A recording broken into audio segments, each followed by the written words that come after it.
So I welcome you all to the weekend conference and date is today 24 अगस्त 2024। जो हमने subject रखा है आज वो है फंड रेजिंग इंस्ट्रूमेंट्स। इसकी जरूरत क्यों पड़ी आज? क्योंकि आप जैसे जैसे अपने इन्वेस्टिंग टाइम में आगे बढ़ेंगे तो आपको लगातार ऐसे कॉर्पोरेट डॉक्यूमेंट्स या आप जब कॉन्फ्रेंस कॉल सुनते हैं वहां पे आपको फंड रेजिंग जैसी बातें हरदम दिखेंगी। और इसके अलावा भी हम बहुत सारी चीजें जानते हैं इसके बारे में, लेकिन वो किस कैटेगरी में आती है, वो फंडरेज में आती हैं, कौन से फंडरेज में आती हैं, वो हम ये नहीं जानते। क्यों रेज किया जाता है, उससे क्या इम्प्लीकेशंस पड़ते हैं कंपनी के बैलेंस शीट पे, उसके ग्रोथ प्लान्स पे, ये चीजें हमें पता नहीं रहती। तो ये एक बहुत ही इंपॉर्टेंट टॉपिक है। तो हम आगे बढ़े इससे पहले एक डिस्क्लेमर ये है कि मैं सेबी रजिस्टर्ड नहीं हूँ, और एनालिसिस के दौरान कोई भी अगर स्टॉक का नाम आता है वो केवल एक एजुकेशनल और डेमोन्स्ट्रेशन पर्पस के लिए है। वो किसी भी तरह से कोई बाई और सेल रिकमेंडेशन नहीं है।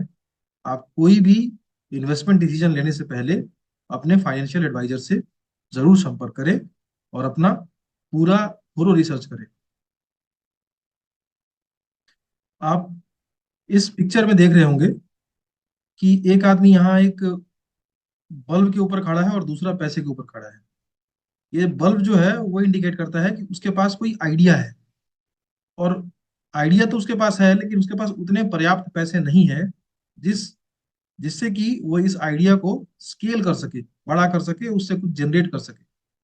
तो उसको जरूरत पड़ेगी किसी ऐसे आदमी की जो उसके आइडिया में कन्विंस्ड हो और उसको अपनी तरफ से पैसे भी फंड करे, जिसके चलते वो अपने आइडिया को स्केल करे और उससे कुछ पॉजिटिव जनरेट करके दिखाए। तो फंडरेज का हम डिफिनेशन देखते हैं, क्या होता है फंडरेज।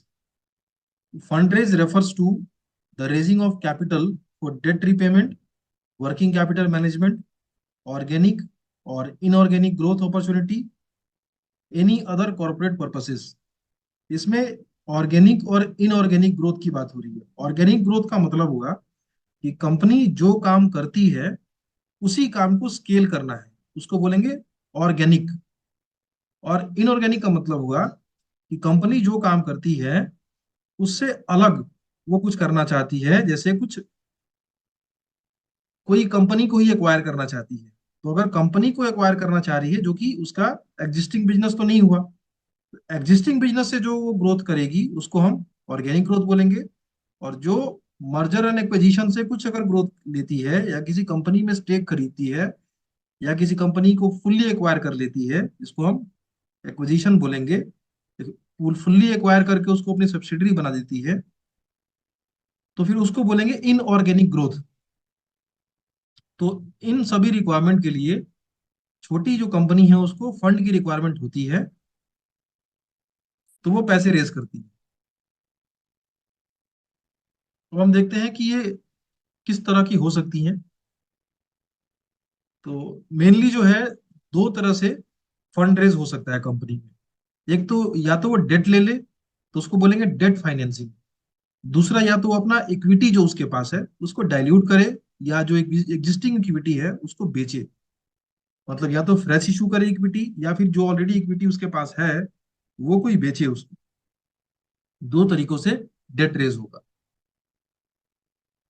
अब देखते हैं डेट फाइनेंसिंग किस किस तरह से पॉसिबल है। तो debt financing is fund raising through term loans, non convertible debentures, bonds. इनके बारे में हम एक एक करके जानेंगे कि एक्चुअली ये क्या होता है। और अगर हम इक्विटी फाइनेंसिंग की बात करें तो यहाँ फंड रेज होता है, वेंचर कैपिटल जो है वो पैसे फंड कर सकते हैं प्रायर टू आईपीओ, आईपीओ लाके या उसका आईपीओ के बाद पीओ लाके, ऑफर फॉर सेल करके, राइट इशू करके, प्रेफरेंशियल इशू करके, या फिर क्यूआईपी लाके, क्वालिफाइड इंस्टीट्यूशनल प्लेसमेंट, ये करके हम कर सकते हैं। तो हम बारी बारी से देखेंगे कि ये जितने भी टर्म्स मैंने लिखे हुए हैं यहाँ पे इनका मतलब कैसे होता है, और ये किस तरह से फंडिंग करते हैं। और इसका एक और तरीका है जो कि दोनों का मिक्सचर है, उसको हाइब्रिड फाइनेंसिंग भी बोल सकते हैं। वो यहाँ पे कन्वर्टिबल डिबेंचर्स इशू करके कर सकते हैं। आपने डेट फंडिंग में देखा नॉन कन्वर्टिबल डिबेंचर्स है, यहाँ पे हाइब्रिड फाइनेंसिंग में कन्वर्टिबल डिबेंचर्स इशू कर सकते हैं। तो पहले हम डेट फाइनेंसिंग पे आते हैं। डेट फाइनेंसिंग में जो फंड रेज हुआ था पहला जो था टर्म लोन। तो कंपनी जो है डायरेक्ट बैंक जाके वहां से लोन ले सकती है। जब वो लोन लेगी तो उसको एक जो भी रेट ऑफ इंटरेस्ट है या तो वो फिक्स्ड होगा या वो वेरिएबल होगा। जैसे जैसे आरबीआई के रेपो रेट्स बढ़ते घटते हैं तो बैंक भी अपने रेट को घटा बढ़ा सकती है। वो प्री डिसाइडेड जो बात होगी बैंक में और कंपनी में, उस हिसाब से उसको इंटरेस्ट पे करना पड़ेगा। दूसरा तरीका है नॉन कन्वर्टिबल डिबेंचर्स, तो इसको एनसीडी बोलते हैं शॉर्ट में। तो बैंक क्या करती है कि डिबेंचर्स इशू करती है। डिबेंचर्स इशू करने का मतलब है कि उसने डिबेंचर्स अपनी तरफ से इशू किए, जस्ट एक इंस्ट्रूमेंट है। ये कि वो सिक्योरिटी है, आप कह सकते हैं कि वो कंपनी जो है वो सिक्योरिटी दे रही है अपने डिबेंचर्स खरीदने वाले को कि मैं आपको इस डिबेंचर पे इतना इंटरेस्ट रेट पे करूंगा। जैसे अगर कंपनी अगर डेट ले बैंक से तो बैंक का जो डेट है थोड़ा महंगा होगा, 11%, 12%। कभी कभी छोटी कंपनी है उसका रेटिंग उतना ठीक नहीं है तो 14-15% पे भी लोन लेना पड़ जाता है। लेकिन अगर वो डिबेंचर्स इशू करती है तो अगर उसका जो कोई डिबेंचर्स का जो होल्डर है उसको अगर अपने पैसे रखने हैं बैंक में, तो बैंक में पैसे रखेगा तो उसको एफडी में कितना पैसा मिलेगा, 6%, 7%। तो क्या करेगा वो कंपनियों के डिबेंचर्स खरीद लेगा, जिससे कि उसको जो फिक्स्ड एफडी रेट है उससे थोड़ा ज्यादा रखती है। ये जनरली 7 to 10% के इंटरेस्ट पेमेंट पे डिबेंचर्स रखे जाते हैं। तो अगर किसी को लिक्रेटिव लग रहा है किसी भी डिबेंचर्स खरीदने वाले को, तो मैं एफडी ना करके इस कंपनी का डिबेंचर्स खरीद लेता हूँ, तो वो डिबेंचर्स खरीद लेगा और उसको महीने महीने जो भी टर्म्स एंड कंडीशन है क्वार्टरली उसको इंटरेस्ट पेमेंट होता रहेगा। और जब वो चाहे जो भी डेट रहेगा मेच्योरिटी डेट डिबेंचर्स का, उस समय वो उसको सबमिट करके अपने पैसे वापस ले सकेगा। तो जनरली ये इन्वेस्टर्स करते हैं एफडी से ज्यादा ब्याज कमाने के लिए। और यहाँ पे नॉन कन्वर्टेबल का मतलब है कि ये डिबेंचर्स है और ये किसी इक्विटी शेयर में कन्वर्ट नहीं होगा। डिबेंचर्स है तो केवल आपको वो जब तक डिबेंचर्स आप होल्ड कर रहे हैं तब तक इंटरेस्ट पेमेंट होगा। जब आप वापस कर देंगे तो आपको आपका मूलधन वापस दे दिया जाएगा। तो ये एक सिक्योरिटी इंस्ट्रूमेंट होता है। इसी की तरह से बॉन्ड्स होता है। तो कंपनी जो है वो बॉन्ड्स भी इशू कर देते हैं। जो बहुत सारे कॉर्पोरेट जो है वो अपने कंपनी के बॉन्ड्स इशू करते हैं। आप उस बॉन्ड्स को खरीदिए। और जनरली ये बॉन्ड्स जो है वो सेफ होते हैं, जस्ट बिकॉज कि इस पे कोई मार्केट एडजस्टेड रिटर्न नहीं है। मार्केट जो भी फ्लक्चुएट कर रहा है उससे फर्क नहीं पड़ेगा, जो भी रेट ऑफ इंटरेस्ट डिसाइड हुआ है उसके हिसाब से आपको पेमेंट मिलेगी। लेकिन ये रिस्की थोड़े से तब होते हैं जब कंपनी परफॉर्म ना कर पाए, उसका बैलेंस शीट ही खराब हो जाए, तब वो अपने डिवेंचर्स को अपने बॉन्ड्स को फिर पे नहीं कर पाती, जो कि एक बड़ी बात हो जाती है फिर उसके बाद। गवर्नमेंट ऑफ इंडिया भी बॉन्ड्स इशू करती है, ठीक है। एफडी से सामान्यतः वो ज्यादा ब्याज पे होता है और लोग बॉन्ड्स खरीदते हैं क्योंकि उनको आशा रहती है कि भाई एटलीस्ट कम से कम गवर्नमेंट तो डिफॉल्ट नहीं कर सकेगी बैंक अपने बॉन्ड्स में। दूसरा तरीका है इक्विटी फाइनेंसिंग। अब इसमें फंड कैसे रेज होता है, तो एक तो वेंचर कैपिटल का आप नाम सुनते होंगे, वीसी फंड, वीसी बोलते हैं इसको हम कैपिटल मार्केट में। तो क्या करते हैं ना, ये ग्रुप ऑफ इन्वेस्टर्स होते हैं जो कि स्टार्टअप्स में इन्वेस्ट करते हैं उनके किसी इक्विटी पोर्शन के लिए। सपोज छोटा सा स्टार्टअप है, उसमें उसको पैसे चाहिए, ठीक है। और स्टार्टअप जो है वो लॉस मेकिंग स्टार्टअप है, उसने स्टार्ट ही किया है, अभी प्रॉफिट नहीं बना रहा, बट आइडिया बड़ा अच्छा है। तो उसको बैंक तो लोन देगा नहीं क्योंकि वो प्रॉफिट कमाती नहीं है। तो फिर उसके पास कोलेटरल कुछ है नहीं कि वो, मुश्किल है उसको। और दूसरी बात कि अगर वो ऑलरेडी लॉस बना रहा है और बैंक से अगर लोन ले भी ले, तो बैंक को ना एक फिक्स उसको ब्याज चाहिए। तो जो ऑलरेडी लॉस में है वो अगर बैंक से लोन लेगा तो वो पैसे पे कैसे करेगा, तो उसके जो प्रॉफिट आफ्टर टैक्स है ना उस पर और ज्यादा ज्यादा डेंट पड़ेगा और लॉस और बड़ा दिखेगा। तो उससे बचने के लिए क्या होता है कि हिस्सेदारी जो कंपनी में है वो वेंचर कैपिटलिस्ट जो है उनको बेच देते हैं, ठीक है। तो ऐसे बहुत सारे ग्रुप ऑफ इन्वेस्टर्स होते हैं जो कि स्टार्टअप में ही इन्वेस्ट करते हैं, तो उनको हम वेंचर कैपिटल फंड बोलते हैं। उसमें सपोज 10% हिस्सा, 20% हिस्सा, जो भी दोनों जो पक्ष मिलकर जो डिसाइड करते हैं उतना इक्विटी जो है उनके नाम पे ट्रांसफर कर दिए जाते हैं। तो उसको बोलते हैं वेंचर कैपिटल। तो ये जनरली जो है आईपीओ से पहले होता है, क्योंकि आईपीओ हो जाने के बाद आपके पास पूरा स्टॉक मार्केट है, आपके पास फंड रेजिंग बहुत सारे इंस्ट्रूमेंट हैं, ठीक है। बट आईपीओ से पहले जनरली, और खासकर लॉस मेकिंग बिजनेसेस जो है, न्यू स्टार्टअप्स जो है, उसमें वेंचर कैपिटल्स इन्वेस्ट करते हैं। इक्विटी पोर्शन उनको अलॉट हो जाता है जितना भी डिसाइड होता है उसके हिसाब से। दूसरा तरीका है आईपीओ। अब आईपीओ में मैंने आपको एक क्लास में बताया था कि आईपीओ आते क्यों हैं। तो दो तरीके उसके हैं, offer for sale that is OFS, और दूसरा है फ्रेश इशू।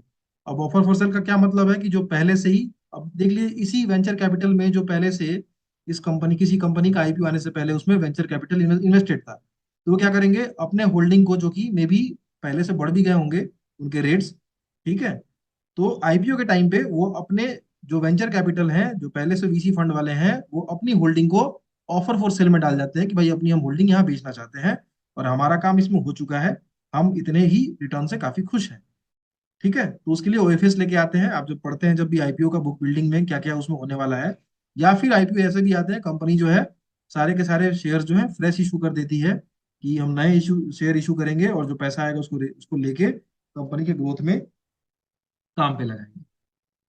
फिर अगर आईपीओ आ चुका है और फिर से आपको अगर पैसे रेस करने हैं, तो और नया इक्विटी शेयर रेस करके करने हैं, तो उसको बोलेंगे एफपीओ, ठीक है। वो वही होता है, फॉलो वन पब्लिक ऑफरिंग, तो उसको एफपीओ बोलते हैं, आईपीओ के बाद जो आते हैं। तो लिस्टिंग के बाद वो फिर से फ्रेश इशू होते हैं। तो ये यहाँ पे है ना कि जैसे लिस्टिंग हो गई है तो आपको डिस्काउंट प्राइस पे ही एफपीओ लेके आना पड़ेगा, क्योंकि मार्केट प्राइस कुछ चल रहा है उसका, आप उसे ऊपर के प्राइस पे नहीं कर सकते, क्योंकि फिर खरीदेंगे नहीं, पब्लिक उनको ऑलरेडी मार्केट प्राइस पे सस्ती मिल रही है तो नहीं खरीदेंगे। तो जनरली जो भी सीएमपी चल रहा है उससे थोड़ा डिस्काउंट पे एफपीओ आते हैं। इक्विटी फाइनेंसिंग में हम आगे चलते हैं, तो आते हैं OFS, that is offer for sale. तो अभी हमने जो बात करी थी वो क्या था कि आईपीओ और एफपीओ में फ्रेश भी इशू, जो नए शेयर हैं वो नए शेयर भी इशू होते हैं उसमें, ठीक है। ओएफएस में क्या होता है कि नया शेयर इशू नहीं होता है, जो एग्जिस्टिंग शेयर है, ठीक है, वो डिस्काउंट प्राइस पे ऑफर किए जाते हैं। आप इस बात को समझिएगा, फ्रेश और एग्जिस्टिंग में ये फर्क है कि कंपनी के पास अगर 100 शेयर है तो उसने 10 नए शेयर और इशू कर दिए तो टोटल शेयर होगा 110, तो यहाँ बोलेंगे फ्रेश इशू। और अगर वो 100 जो उसके पास शेयर है उसी में से बोल रहा है कि हम 20 बेचेंगे, तो उस कंडीशन में वो कंपनी के जो शेयर हैं वो नहीं बढ़ेंगे, वो 100 के 100 ही रहेंगे, केवल हैंड ट्रांसफर, ठीक है। तो ओएफएस में जो एग्जिस्टिंग शेयर उसके पास है वो डिस्काउंट प्राइस पे कंपनी बेचती है मार्केट में। जैसे कि बहुत सारे सरकारी कंपनी, अगर उनका वैल्यूएशन बहुत बढ़ जाए तो जनरली गवर्नमेंट ओएफएस लेके आ जाती है। जैसे कि अभी इरेडा में 10% ओएफएस लाने की बात चल रही है, तो वो डिस्काउंट प्राइस पे बिकेगी।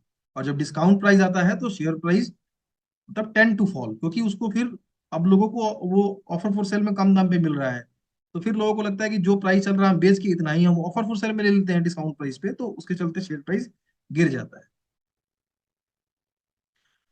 अगला तरीका है उसमें राइट इशू। तो issue fresh equity to existing share holders on discounted price. तो इसमें कंपनी क्या करती है, अपने जो एग्जिस्टिंग शेयर होल्डर्स हैं, जो पहले से शेयर होल्डर्स हैं, उनको फ्रेश इक्विटी इशू करती है डिस्काउंट प्राइस पे, ठीक है। राइट इशू का एक डिस्काउंट प्राइस निकालने का एक तरीका है सेबी के द्वारा, ठीक है, कुछ वीक का एवरेज निकाल के, तो उसका, उससे जो एवरेज निकलता है, इसमें मेरे ख्याल से आखिरी 2 वीक का हाई और लो, आखिरी 2 वीक का हाई और लो का एवरेज, और आखिरी 28 वीक का हाई और लो का एवरेज, दोनों में से जो ज्यादा होता है उस प्राइस पे राइट इशू, या फिर एक और तरीका है जो हम आगे पढ़ेंगे, प्रेफरेंशियल इशू पे कंपनी नए शेयर्स इशू करती है। राइट इशू में करती है अपने एग्जिस्टिंग शेयर होल्डर्स, ठीक है। उससे अगला तरीका है प्रेफरेंशियल इशू। अब यहाँ पे नाम ही पढ़िए प्रेफरेंशियल, कंपनी जिसको चाहे उसको करे, ठीक है, उसके प्रेफरेंस पे। तो इशू फ्रेश शेयर्स, यहाँ फ्रेश शेयर्स की बात हो रही है, फ्रेश शेयर्स टू, कंपनी चाहे तो प्रोमोटर खुद को कर ले, चाहे तो किसी इंस्टीट्यूशन को करे, चाहे किसी मर्की किसी बड़े इन्वेस्टर जिनका काफी नाम है मार्केट में उनको करे, किसी अदर इन्वेस्टर को करे, एज डीम्ड फिट बाई, जो भी कंपनी को ठीक लगता है उसको डिस्काउंट प्राइस पे, जो मैंने बताया आपको, 2 वीक के हाई लो का एवरेज या 26 वीक के हाई लो का एवरेज, इसमें से जो प्राइस ज्यादा आएगा उस प्राइस पे, ठीक है, कंपनी फ्रेश इशू करती है, प्रेफरेंशियल इशू। तो preferential issue, right issue, offer for sale या पीओ, ये सारे डिस्काउंट प्राइस पे होते हैं।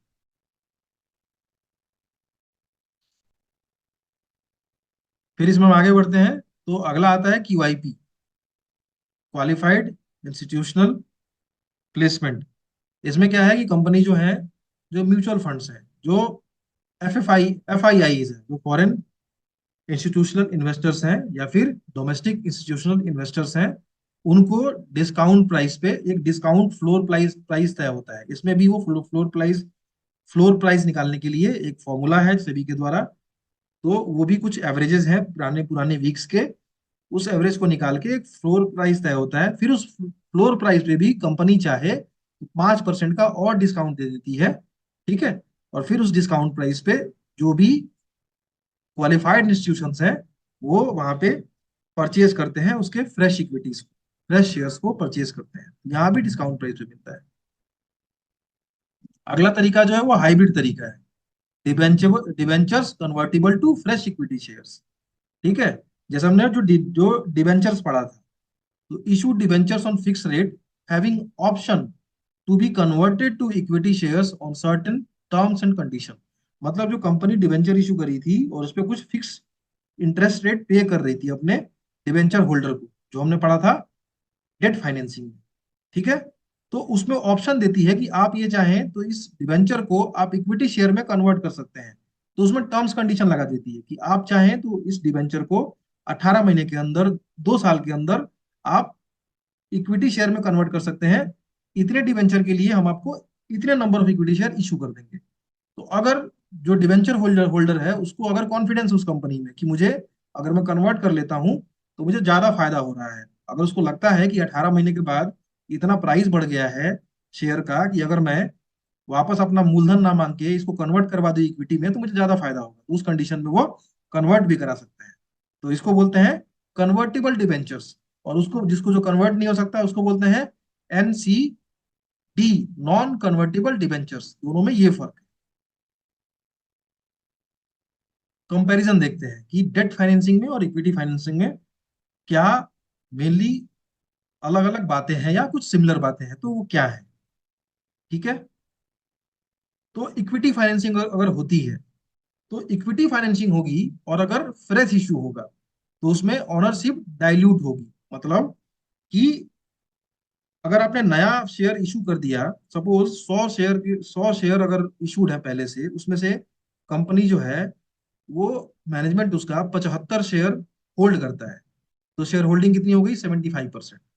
उसने क्या करा कि बोला कि हम 20 शेयर और इशू करेंगे, और उसमें प्रोमोटर ने मे बी अगर पार्टिसिपेट नहीं किया, ठीक है, तो अब क्या हो जाएंगे, नंबर ऑफ शेयर 120 हो जाएंगे। प्रोमोटर के पास कितनी होल्डिंग है, 75 की। तो शेयर होल्डिंग पैटर्न में अब प्रोमोटर होल्डिंग कम दिखेगी आपको, क्योंकि 120 में 75% इज नॉट 75%, वो 75 से कम हो जाएगा। तो इसमें इसका मतलब क्या हुआ कि ओनरशिप डाइल्यूट करी आपने। जबकि डेट फाइनेंसिंग में ऐसी कोई बात नहीं होती है, आपको केवल पैसे लेने हैं और उसका ब्याज पे करते रहना है। ओनरशिप यहाँ पे डाइल्यूट नहीं होती है, जो ओनरशिप जिसकी है वैसे के वैसे बरकरार रहेगी। अब इक्विटी फाइनेंसिंग में क्या होता है, इक्विटी फाइनेंसिंग आपने किया है तो आपको कोई इंटरेस्ट कॉस्ट पे नहीं करना है, ठीक है। आपके ऊपर ना ये दबाव नहीं है कि आपको कोई इंटरेस्ट कॉस्ट पे करना है इसके लिए।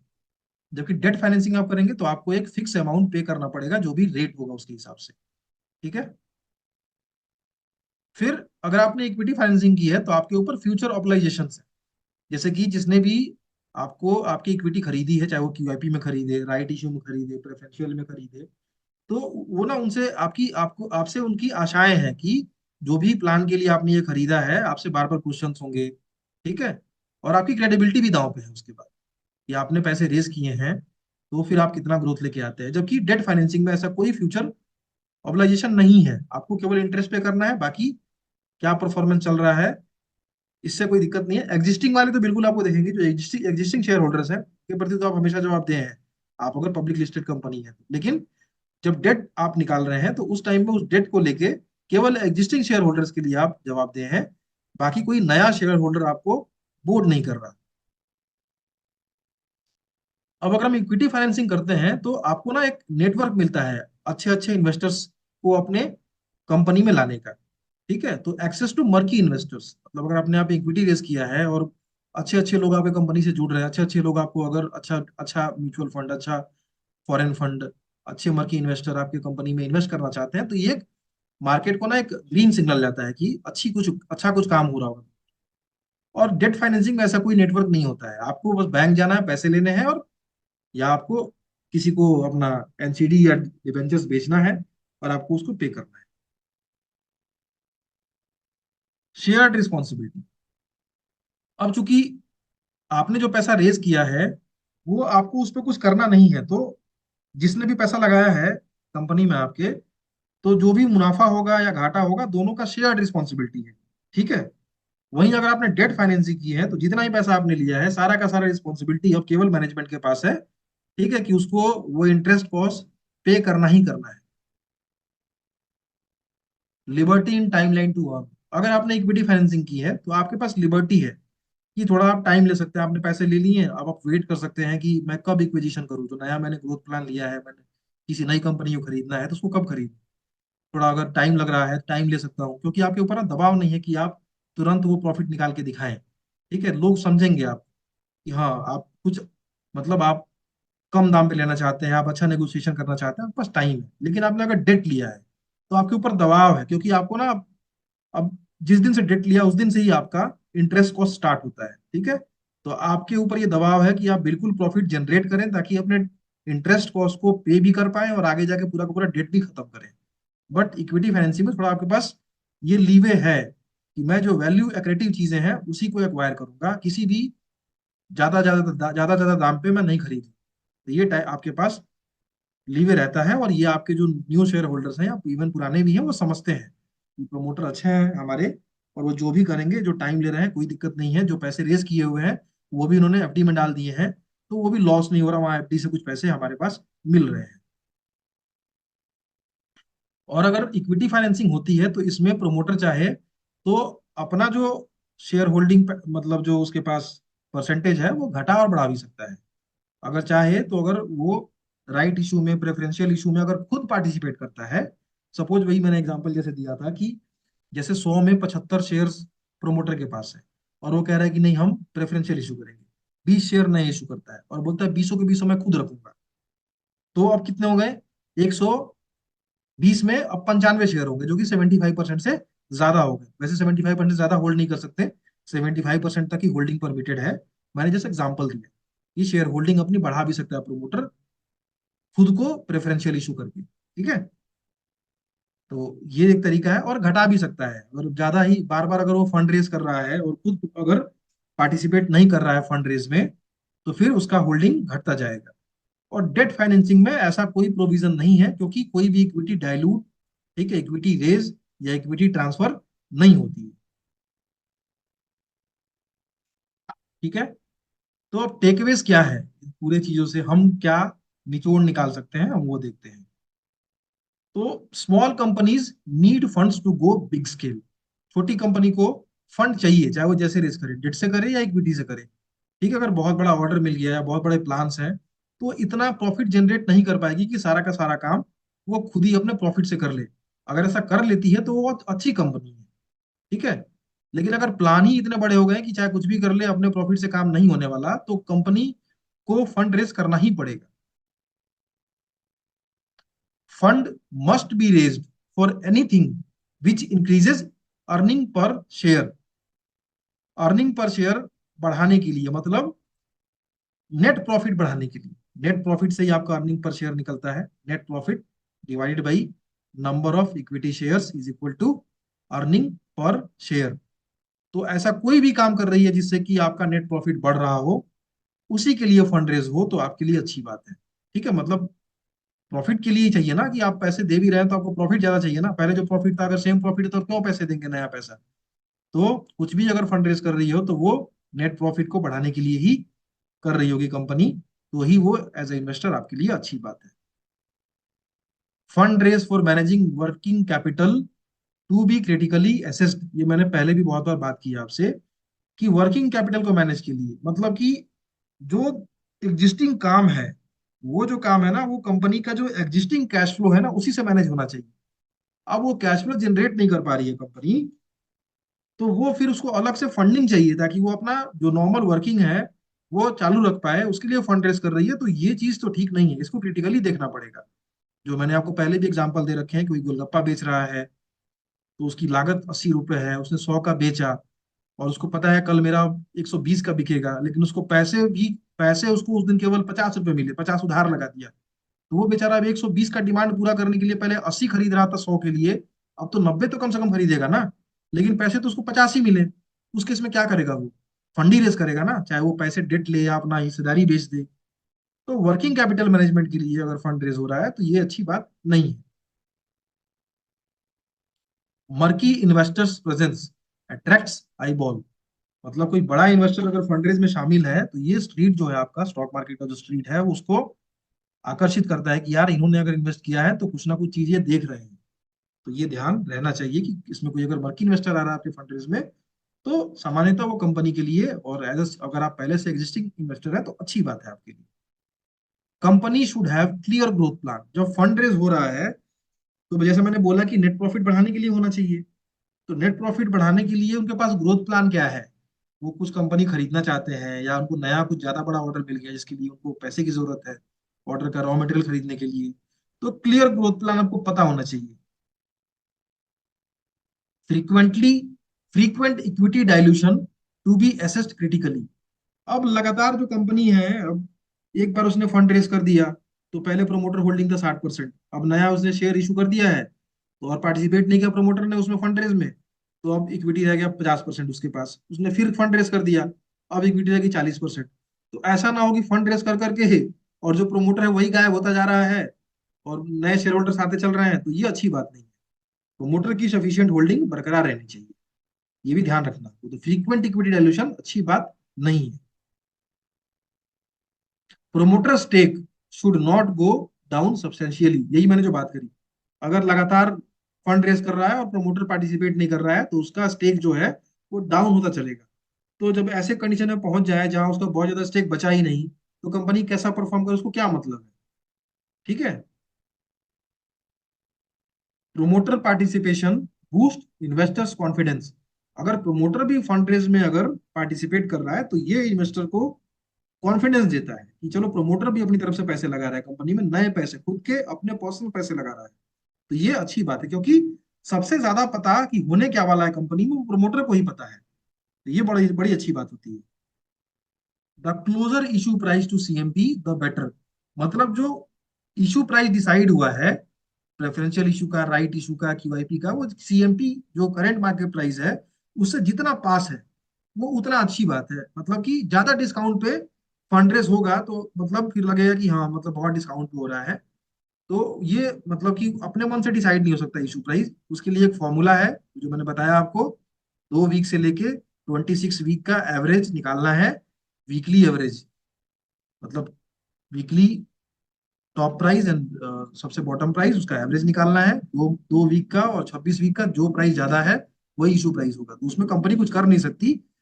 तो अगर चलो ये निकालने के बाद भी अगर इशू प्राइस सीएमपी के पास है तो ये मतलब आपको देखा गया है कि इमीडिएट गेन देगा, क्योंकि जब नए शेयर्स इशू होते हैं और उसमें कुछ अच्छे लोग पार्टिसिपेट करते हैं तो जनरली कंपनी जो है आने वाले कुछ दिनों में अच्छा परफॉर्म करती है। ठीक है। तो अगर आपको भी शेयर अगर खरीदने हैं, अगर फंड रेज हुआ और आपको फंड रेज हो चुका है, आप तो उसमें पार्टिसिपेट कर नहीं रहे होंगे। अगर अगर राइट इशू होगा तो एग्जिस्टिंग शेयर होल्डर उसमें पार्टिसिपेट करेगा। अब राइट इशू में क्या होता है कि कंपनी डिसाइड करती है कि क्या ओनरशिप रहेगी, मतलब उसमें ऐसे रेशियो डिसाइड होता है कि 10 के बदले में हम 2 राइट नया नया इशू कर देंगे। तो एक रेशियो डिसाइड करेगी, जिसके पास 10 शेयर है वो 2 ले सकता है। तो उसी रेशियो, मतलब ये कोई फिक्स रेशियो नहीं है, कंपनी को जितना पैसा रेज करना है उसके हिसाब से ही वो रेशियो डिसाइड करेगी। जितनी होल्डिंग है, जितना फ्रेश इशू कर रहे हैं, वो नई होल्डिंग पुराने होल्डिंग का कितना रेशियो में है, उसी रेशियो में एग्जिस्टिंग शेयर होल्डर्स तो राइट इशू सब्सक्राइब करने का ऑप्शन दिया जाएगा। तो राइट इशू जितना डिस्काउंट पे हो आपके लिए उतनी बेटर बात है, क्योंकि आप ही खरीदने वाले हैं तो आपको डिस्काउंट में मिल जाए, अच्छी बात है। लेकिन प्रेफरेंशियल इशू में आप पार्टिसिपेट नहीं कर रहे होंगे, तो preferential issue current market price के जितना ज्यादा नजदीक हो, आपका अगर मन भी हो कि मैं इसमें पार्टिसिपेट तो आप नहीं करेंगे, लेकिन मैं इसमें और स्टेक लेना चाहता हूँ और इसमें होल्डिंग बढ़ाना चाहता हूँ, क्योंकि ये फलाने फलाने अच्छे इन्वेस्टर इसमें इंटर किए हैं, प्रोमोटर भी इंटर कर रहा है, तो कुछ अच्छा हो सकता है। तो आपको आपको ये अच्छा लगेगा कि जो प्रेफरेंशियल इशू है आपके प्राइस के करंट मार्केट प्राइस के पास ही हो गया है। ठीक है। अब हॉकाई हमें कहाँ कहाँ रखना है? Increase number of investors plant visit before raise. Generally क्या होता है कि जब कंपनी पैसे रेज करने के आसपास पहुंचती है, ठीक है, या ऐसा प्लान कर रही होती है, तो आप देखेंगे कि उससे कुछ दिन पहले, कुछ महीने पहले काफी उसके कंपनी के प्लांट विजिट स्टार्ट हो जाते हैं, बहुत सारे इन्वेस्टर से, इन्वेस्टर ग्रुप से वो मिलने लगती है। तो जनरली वो वही इंडिकेशन हो रहा होता है कि ऐसी बातें कुछ चल रही हैं। ये आपको ध्यान रखना है। तो आप जब अपना जब वो स्क्रीनर में जो फीड लगा के रखते हैं, आपको लगातार प्लांट विजिट, इन्वेस्टर मीट, ये सब दिखता होगा। कोई कंपनी अचानक से इतने विजिट और प्लांट विजिट स्टार्ट हो गए हैं, तो मतलब कुछ ना कुछ चल रहा है वहां पे, जो इतने लोगों से मिलना शुरू कर रही है। Optimum use of cash flow. अब फंड रेज करना है करें, लेकिन जो अपना कैश फ्लो है ना उसको ठीक से यूटिलाइज पहले करना चाहिए। ऐसा नहीं कि जो कैश फ्लो उसको जनरेट हो रहा है उसके लिए वो डिविडेंड बांट दे और फंड रेज के लिए ना इक्विटी डाइल्यूट करे। नहीं, ज्यादा अच्छा ये होता है कि ग्रोथ के लिए कंपनी का खुद का जो कैश फ्लो है वही यूज हो जाए, इंटरनल एक्रूवल से ही काम चल जाए। ठीक है। तो कैश फ्लो का यूज पहले होना चाहिए। कैश फ्लो अगर नहीं है उतना, ठीक है, तो फंड रेज होना चाहिए। और कैश फ्लो अगर है और हम चाह रहे हैं कुछ हम नया बड़ा करने का, तो हम डिविडेंड नहीं बांटने चाहिए, ये ध्यान रखना चाहिए। More skin in the game, more comfort to investors.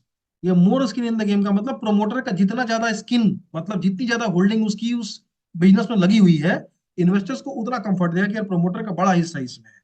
वही मैं बोल रहा था कि अगर फ्रीक्वेंट डाइल्यूशन होता रहेगा तो मतलब प्रमोटर आउट होते जा रहा है, नया नया इक्विटी शेयर इशू कर करके परसेंटेज डाउन होता चल रहा है।